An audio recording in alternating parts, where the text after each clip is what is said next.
Beberapa waktu lalu, setelah pertama megang laptop bertenaga RTX 5050, akhirnya sekarang harga laptop yang pakai GPU baru ini udah agak turun. Tapi apa iya bisa ngalahin value RTX 4060 di harga yang sama?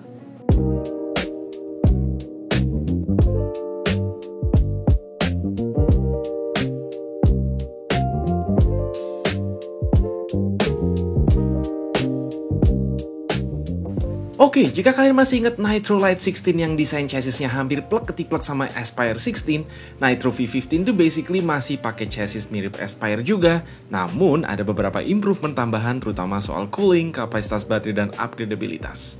Oh, jangan lupa, warna. Tentu aja casing full polymer polos ini jadi hitam karena kalau nggak gelap bukan laptop gaming katanya. Sayang keyboard RGB malah nggak dikasih dan kita stuck dengan warna oranye, sebuah keputusan estetika yang patut dipertanyakan. Setidaknya Nitro V15 punya tombol Nitro Sense, jadi ini bare minimum laptop Nitro series yang menurut kami legit, nggak kayak si Nitro Lite 16 alias Aspire yang cosplay jadi Nitro. Sesuai namanya, ukuran layar masih 15,6 inch, rasio 16:9, makanya ada sisa bezel di sisi bawah yang nggak ada di Nitro Lite. However, layar IPS 180Hz ini mayan gacor, coverage 88% P3, kontras bagus, cuma agak kurang terang aja dan butuh dikalibrasi ulang biar warna lebih akurat. Udah sewajarnya sih buat laptop gaming 16 jutaan, namun sayang webcam masih 720p tanpa privacy shutter. Percolokan mencakup combo audio jack, satu USB A 3.2 Gen 1, dan slot gembok di kanan. Lanjut kiri ada charging port, LAN port, HDMI 2.1, dua USB A 3.2 Gen 1 yang salah satunya always on, dan yang terpenting, ada USB-C Thunderbolt 4 full function, support charging via USB-C juga. Oke, jadi gimana nih spesifikasinya? Sekilas mungkin starting price terdengar masih agak normal, i5 di 16 juta dengan RTX 5050 8GB 75W, namun tidak dengan SKU Core i7 ini yang hampir 18 juta. Lebih lucunya lagi, Nitro V15 generasi sebelumnya yang kami review itu udah DDR5 loh, padahal tuh SKU RTX 2050. Gimana ceritanya? Ini baru diisi 16GB DDR4 sekeping. Semoga sih sampel unit kiriman Acer ini salah ya, karena di online store tulisannya udah DDR5. Still, nggak kalah sedih, slot SSD dikurangin satu yang udah keisi 512GB karena 9 dari 10 gamer udah pasti bakal nambah minimal jadi 1 tera.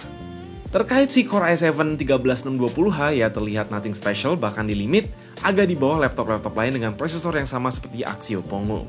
Tapi again ya, ini katanya Acer laptop entry level, jadi pakai yang versi Core i5 pun udah cukup buat ngimbangin RTX 5050. Namun dengan GPU yang dayanya juga agak di limit, mentok di 75W, rendering terasa kurang cepet untuk laptop harga 17 jutaan. Jika kita compare lawan rata-rata laptop RTX 4060 yang saat ini bisa kalian dapetin dengan mudah di budget 16 jutaan, wah secara raw power kedua RTX 5050 yang udah kami review masih ketinggalan di pretty much semua aspek kecuali fitur multi-frame generation. No brainer banget sih ketika ada V15 tahun lalu yang pakai RTX 4060 plus Core i9 17 jutaan juga saat ini.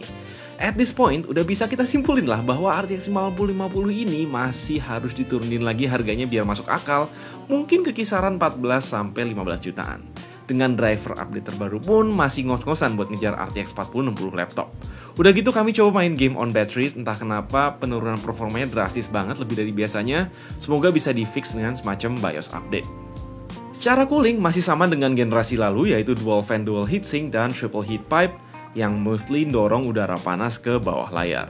Ini jelas bukan layout paling optimal, namun ya masih cukup untuk sekedar jinakin RTX 5050 dalam skenario gaming yang kami uji.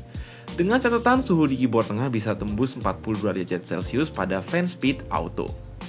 Selanjutnya soal speaker, keyboard bernampet, touchpad dan lain-lain masih sama ya sama V15 tahun lalu. Bedanya hanya soal backlit keyboard yang kenapa jadi oranye. Padahal kalau nggak mau kasih RGB, kasih warna putih aja udah oke loh. At least di segi kapasitas baterai ini main improve jadi 76Wh.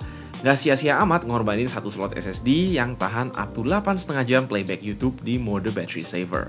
Ingat, laptop ini juga bisa dicas via charger USB-C.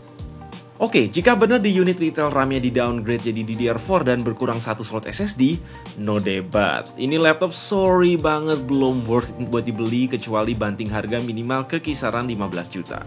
Karena lihat deh, 17 juta udah ada Nitro V15 tahun lalu yang pakai RTX 4060, bahkan udah Core i9, terus 16 juta sekarang udah dapat MSI Cyborg 15 atau lebih bagus lagi Axio Pongo 760 V2 yang isi RTX 4060 plus prosesor yang sama.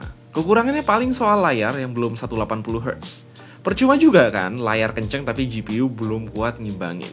Dengan penurunan harga sekarang pun, di mana mulai banyak RTX 5050 di harga 17 jutaan, sorry to say, masih agak sulit. Jadi mending tunggu dikit lagi aja sampai harganya turun ke 15 jutaan, atau ya beli sisa stok laptop entry level dengan RTX 4060. Itu aja kesimpulan ringkas dan jujur dari kami. Silakan menang mending. Gue Mike, sampai jumpa di next video.